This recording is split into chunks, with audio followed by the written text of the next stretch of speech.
started. I'm Emmy Kotagim. I'm on the faculty here at the School of Social Work and the Associate Dean for Academic Affairs. And I'm delighted to welcome you to the School of Social Work. I'll be just saying a couple words about the Evidence-Based Practice Institute Initiative and then introducing our speaker. The Evidence-Based Practice Initiative is an initiative that's interdisciplinary. It's bringing together different disciplines at the UW to try and increase the knowledge about evidence-based practices and skills in evidence-based practices to practitioners who work with children and families in the community. Trying to increase the skills and knowledge either to deliver the practices or to be referring and knowing about who to refer, for what, and when. So we've had a series of speaker series over the past couple of years, and we're doing this again. And we're very happy to have Lucy Berliner kicking off the speaker series this year. The School of Social Work is really happy to be part of this interdisciplinary initiative and to be co-sponsoring the speaker series. And stay tuned. We'll be sending out messages about the speakers that are coming up over the course of the next few months. But I wanted to just introduce Lucy Berliner, who is one of us, one of our MSOU in the community. She's the director of the Harborview Center for Sexual Assault and Traumatic Stress. She's a clinical associate professor here at the School of Social Work and also at the Department of Psychiatry and Behavioral Sciences. And her work includes clinical practice with children and adult victims of trauma and crime. She conducts research on the impact of trauma and the effectiveness of clinical and societal interventions. And she participates in local and national social policy initiatives to promote the interests of victims of trauma and crime. And Ms. Berliner is on the editorial boards of leading journals that are concerned with interpersonal violence. She's authored several numerous peer-reviewed articles and book chapters and serves on local and national boards of organizations, programs, and professional societies. Please join me in welcoming Lucy Berliner. It's amazing when you're old how long it gets in introduction.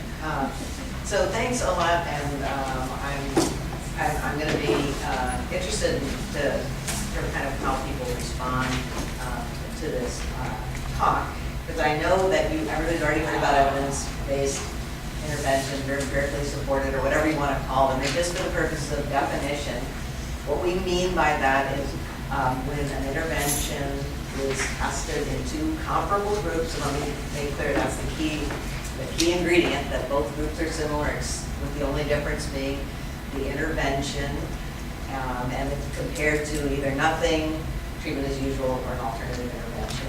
And something is being measured to figure out whether it's working for the thing it's supposed to be working. That could be recidivism, that could be depression, it could be behavior problems, it could be anything, but it's being measured.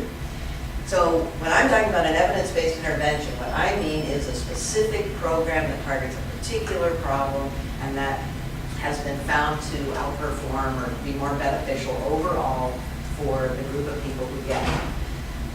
But when I talk about evidence-based practice, I know everybody, these terms get flown around, but I have actually in my own mind a specific meaning, which is why I'm making a point of this, which evidence practice to me is on beyond specific individual programs or interventions. It's more a way of thinking about service delivery and how you, both at a clinical, individual clinician level and at the organizational level. And that's really what I'm most interested in talking about today.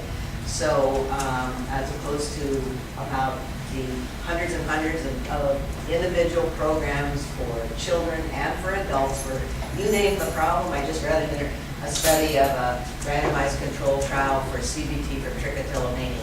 So there's nothing that hasn't been subject to a program of intervention to find out if it works. And many of these programs have been shown to work overall better for more of the people who get it. And you start on these studies with doing it in a highly controlled environment with in a laboratory or university people. That's an efficacy trial. There's lots of those, but there's lots and lots of effectiveness trials, meaning those interventions are tested in community settings. If you look at the delinquency interventions, they've all been tested only in the community. They involve everyday practitioners who have a high level of supervision, but I don't really think MSD has ever been delivered in a university laboratory environment. And many of these have been tested with regular clinicians in regular environments. And it is true that the results in the randomized trials show smaller effect sizes, or the programs seem to work less well in the community environments than they do when they're in the highly controlled academic environments. But there's plenty of evidence that they also work in real life environments. They also work for people from diverse backgrounds, complex circumstances. Evidence-based interventions have generally been shown to work just as well for people from different racial and ethnic backgrounds as they do for mainstream participants. They work for people with very messy, complicated circumstances. Comorbidity, is the rule. Everybody's got lots of problems. In our little world of trauma-focused interventions, pretty much every study has kids with multiple trauma histories. Every study does all the same thing. Oh, hello there, Eric. Nice to see you. It's nice to see the Erics. And they have interventions that work with serious mental illness. ACT, Certain Community Treatment, is an intervention for the people who are the most severely mentally ill. So the idea that these quote-unquote evidence-based interventions only work with the special people with one diagnosis who have no other problems is completely unfounded. And they are acceptable and work all over the world. Probably won't surprise you in first world countries that you see a lot of it. And literally, the difference, you go to Europe, they'll just adopt an intervention for the whole country. There's nothing like get people doing a little here and a little there. So if you've invented an intervention, go to Europe and get somebody interested in it. But they also work in low resource countries, not just in countries that are sort of like us. Just our own very own, in our little trauma world, our own very own Shannon Dorsey from the Evidence-Based Practice Institute, Deb Kasem from the Department of Psychiatry. Just in the last year and a half, they've been doing evidence-based trauma-focused therapy, teaching them to local community people. And let me tell you, these aren't people with master's degrees. For people who've had experiences that are, so far beyond some of what we think of as trauma experiences, and so many of the studies done in the United States. Shannon, right this minute, is over teaching TFCBT for use with Burmese refugees in a refugee camp on the border of Thailand. So the idea that these interventions won't work with my people is really pretty much unsupported. And these other countries, particularly these low resource countries, they love the evidence-based interventions. They just say, bring it on. We like a manual. We like to know what we're supposed to do. We want the best thing for our clients. Their resistance does not come up as an issue in most of these low resource environments. So it kind of suggests that there's something else going on. But basically, that's the individual program's summary. But in reality, that's not what I'm going to talk about. What I want to talk about is, okay, so now we know this. And I know not everybody's 100% persuaded. There's still skepticism. And I think it's true that those of us who drank the Kool-Aid, or we like to call it the elixir, not Kool-Aid, evidence-based practice and evidence-based interventions are not always the most helpful in sort of making the case. We can at times be a little shrill, a little dogmatic, a little table pounding. We don't always carefully explain what the evidence really actually says. If no one, it's not really true that an evidence-based intervention works 100% for everyone and gets it, and nothing else works at all for the other people.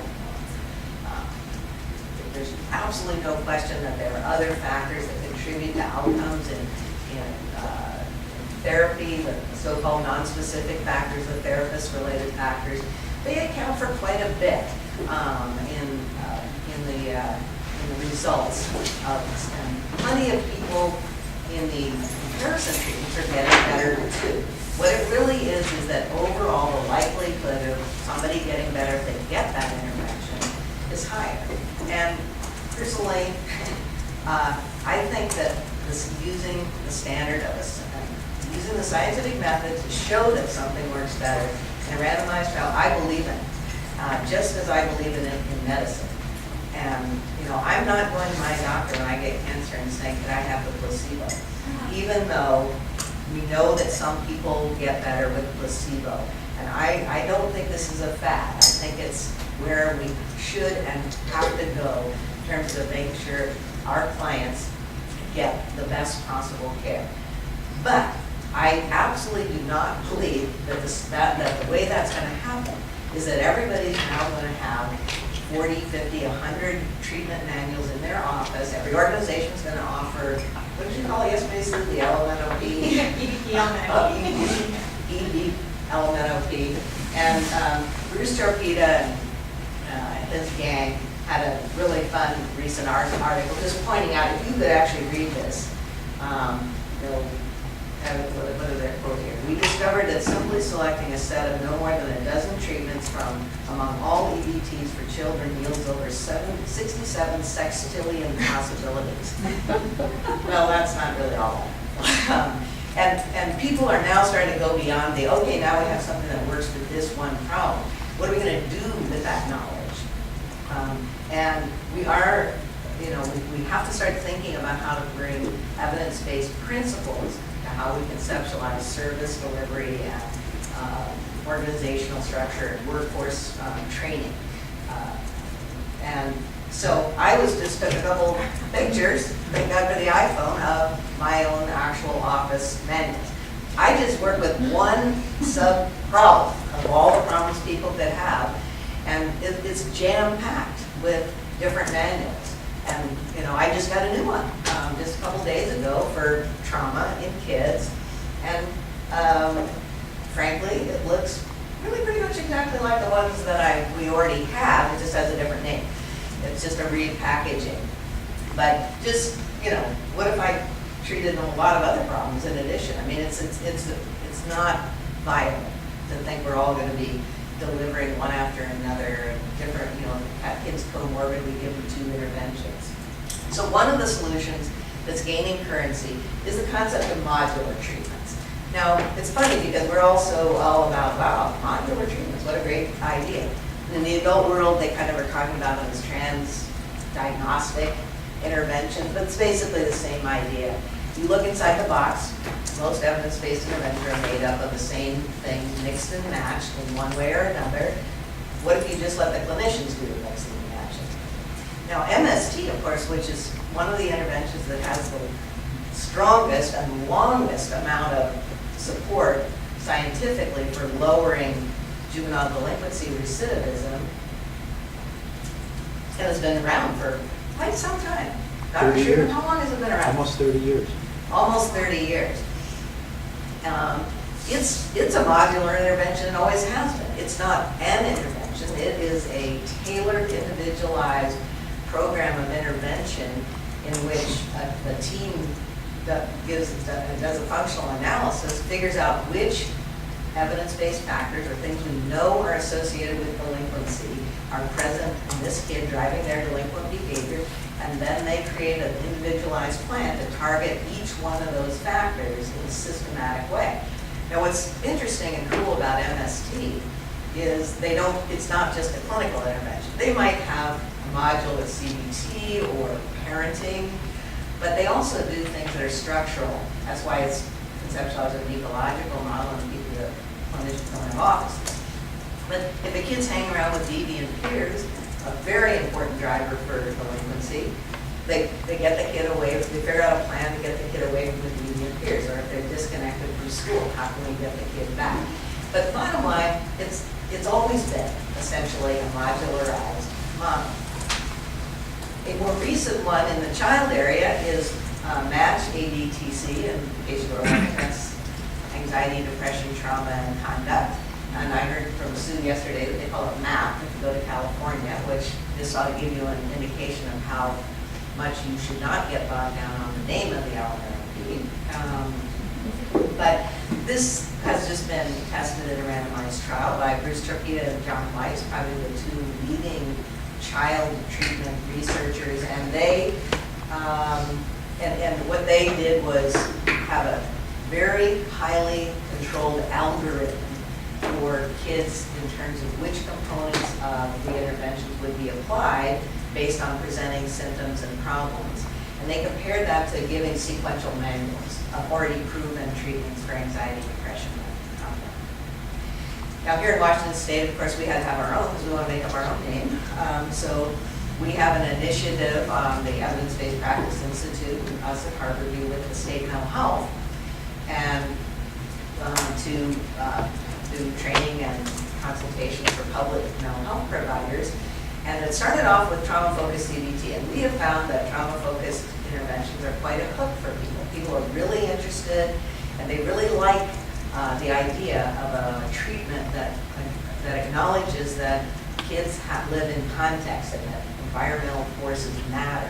So people have been awfully interested in this intervention, and yet after a couple of years of training people and providing consultation, it became very clear to us that, of course, well, number one, only a small number of all kids in public mental health have post-traumatic stress as their main problem, which is what TF-CBT is for. And on our consultation calls, what we learned was that people just literally did not apply the skills that they learned from TF-CBT to any other case they had, where it might be depression, and generalized anxiety, or behavior problems. And we felt like, wow, that's unfortunate, since the same skills are proven to work, or the same components, with kids with other kinds of problems. The Washington State Institute for Public Policy did an analysis of kids in public mental health, about 30,000 of them, and essentially 75% of the kids have either an anxiety, a depression, or a conduct diagnosis. So we thought, well, we're not going to be reaching very many people if everybody's only learning and applying the skills with kids affected by trauma. So that's why we invented our, and the plus stands for the TF, because people like the TF part, but essentially it's just CBT. But we are trying to come up with ways to get people to boil down the essential ingredients, so it's not super complicated. Now the evidence for these more modularized treatments, well, it kind of depends. MST, very, very strong evidence. The match intervention has, and I'm going on Ruth talk at Grand Rounds last year, I don't think it's published yet over children, showing statistically significant improvement over the comparison condition, the sequential manuals for the match thing. So it wasn't a huge difference, but there was a difference in the outcomes for the kids. But really the biggest thing is therapists like it better. And so, you know, maybe the bigger advantage to these modular interventions is that therapists are more likely to do the evidence-based skills or components if they have more flexibility in how they apply them with their individual clients. And then, of course, it's much more feasible for an organization to adopt one intervention for 75% of their clients than to have 30 or 40 of them, or even 4 or 5 of them, depending on the diagnosis or the problem or whatever. So that would have a cost-benefit result for organizations. Now here's the problem. Here's what people do now. So Ann Garland published a paper last year with public mental health providers who were referred kids with behavior problems. And they analyzed and coded thousands of tapes of individual sessions. And what they found out was what people do in usual practice is a little of this and a little of that. Nothing in very much depth. Some of what they do is consistent with evidence-based principles and programs for parenting, of which we have many highly effective, proven interventions for behavior problems in kids. And the things that they didn't do were help people practice a new skill in the office through rehearsal and feedback, and they didn't give people homework to go practice it in real life, which we generally think are the things that make a treatment work, is because people have learned a new way to behave, and then they're practicing it in the real world, because what do we care if they do in our office? So now we've got a problem with sort of where we're at with general practice, taking a modular approach and just giving that over to clinicians. Well, they're doing their own modular approach already, but it doesn't have the qualities that are characteristic of the treatments that have been proven to have a beneficial effect. And there are some evidence-based principles here that are not reflected in usual practice. Basically, all evidence-based interventions are programmed, whether they're modular or not, systematically applying specific content designed to change a specific outcome. They have a very specific goal, and we have good, strong evidence that if you don't do it the way it was designed to be done, it doesn't really work out that well. You don't get the results. And people do tend to drift back. And MSD, I have to say, has done dozens of studies on demonstrating that without making sure people are doing it the way they're supposed to, people generally fall away from it. So fidelity really does make a difference, meaning adhering to the general structure, principles, and content. And here's a good example of it in Washington State on evidence-based interventions for kids who are high-risk, moderate to high-risk juvenile delinquents. And I will draw your attention to the second line down. So we have 3 interventions, all of which work well with juvenile delinquents to lower recidivism, which is the only outcome that matters for kids in the juvenile justice system. We don't want kids penetrating farther into that system. But if you notice under the FFT, the providers who were judged to not be competent or not doing it the way you're supposed to do it, look what happened. The recidivism rates were actually higher. And you can see that people who are doing it the way it's supposed to be then get better results. But really, that would be bad if we actually have an iatrogenic effect, if we don't do it the right way. And especially when you keep in mind that juvenile delinquency is not just like depression. Juvenile delinquent behavior means someone else is being victimized. That's the consequence. So it's not the delinquent themselves who suffers the greatest negativity. It's the people that they commit the crimes on. So here are some things that organizations really have to consider. Like, how many evidence-based interventions are we going to have in our place? I don't envision, SMH having 20 doors with little initials on the outside of them and directing people in the waiting area to this or that, LMNOP. Are people going to go inks? These are these companies that are proprietary and you have to buy their program, and then sometimes you just have to buy the training, other times you have to buy the name and the brand, and you can't say you're doing it unless you have supervision by their people on an ongoing basis. Now, that costs money. Organizational structural changes. If you take an evidence-based approach, then you have to take a more systematic approach to deciding what type of treatment people get and what's your basis for making that decision. And organizations do need to, to think about that. Lots of people go to these trainings. We train lots of people. You train people. We don't know what they're actually doing in their offices. If an organization doesn't say, well, we expect that you will do this now that we've given you the training, as opposed to, wasn't that an interesting training and I picked up a few tips and I might or might not apply it. That is not going to get the results. That's usual for care, basically. There are a lot of workforce things, like what are your criteria for hiring people? Do they, I can tell you at our shop, we ask about evidence-based practice and people haven't heard of it and aren't interested in doing it, we wouldn't hire them. I mean, we don't care if they're trained in it. We just want to know they're basically on board with the idea, because we're not a clinic where you can freestyle. And there's no point in people working in a place where it's going to be a bad match. How are you going to manage the ongoing training and supervision problem? There has to be something, or it's not actually going to work over time. And then there's our issues in terms of clients. Client choice, client preference. Are we actually telling clients that there are these evidence-based interventions or that they can have a choice? Personally, I do that with adults who are like adult survivors. They come in, say they want help for what happened to them as a child, and I will literally say, well, there's kind of 2 ways you can go. Some people find it very helpful to get into a long-term relationship-based therapy where they can explore a variety of things and come to some resolution about their childhood.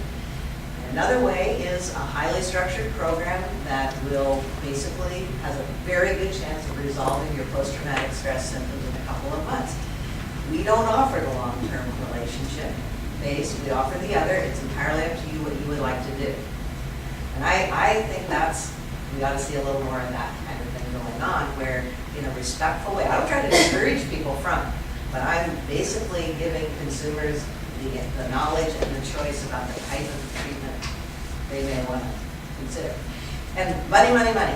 Let's face that all this costs money. There's no gainsaying that it's going to cost money. And if you invest in these owned programs of training or interventions, that money is going to be pretty substantial. That's why you don't see individual programs just on their own writing checks to get MST or FFT or multidimensional treatment foster care. The government pays for that. Now the government is willing to pay for it because an effective intervention that lowers recidivism by 20 to 25% saves the government a lot of money and the community really actually cares about it. But it's a much harder sell for the government when you can't show the intervention is offsetting an immediate big cost right away. So it is no small thing for an organization to try to think about how they're going to take, how they're going to deal with this.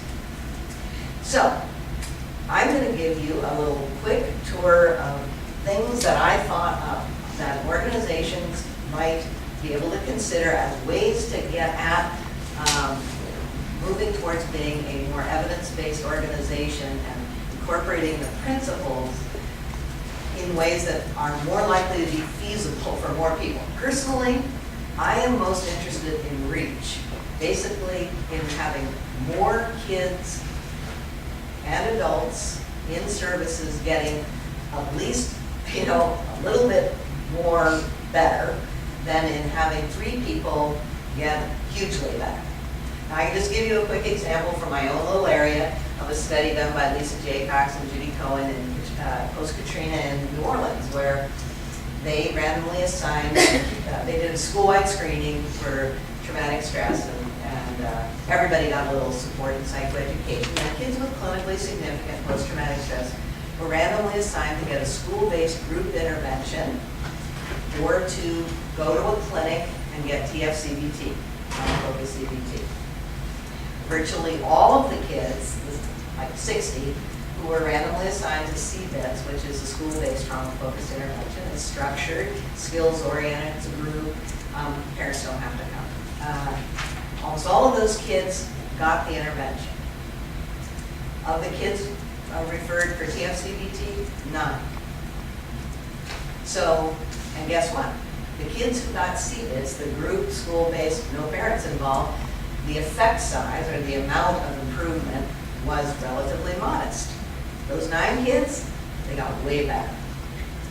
So there are choices to be made organizationally about, do we want a few people to get a lot better, or do we want to get a lot of kids a little better? I'm personally going on reach because I'm interested in the public policy side, not just the individual clinical side. So I would say one good option is something what we've got going on here in Washington, which is as low rent as you could possibly be, to provide evidence-based, skill-oriented training and case consultation, and then some other supports we try to offer along the way to people in public mental health.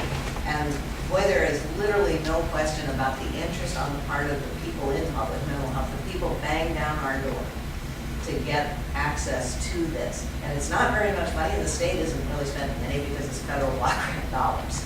So it is actually possible for a relatively modest amount of money to provide training and consultation to general public mental health on a statewide basis. Of course, it's really desirable because it's free. But we did just recently offer a training to people who are not working at RSN type agencies, and we, in the state program, paid for the training, but they had to personally out of their pocket pay for the consultation. Now we were able to make it extremely modest, cost, But people were willing to do it. People were willing to pay out of their own pocket to get the consultation part. We don't offer trainings that don't have that because it always seems so easy in the class. Then you get the real client, but it isn't easy at all. So there are options for lower cost methods of reaching people. There's a lot of online learning programs developing all over the place now. This is one in our little world.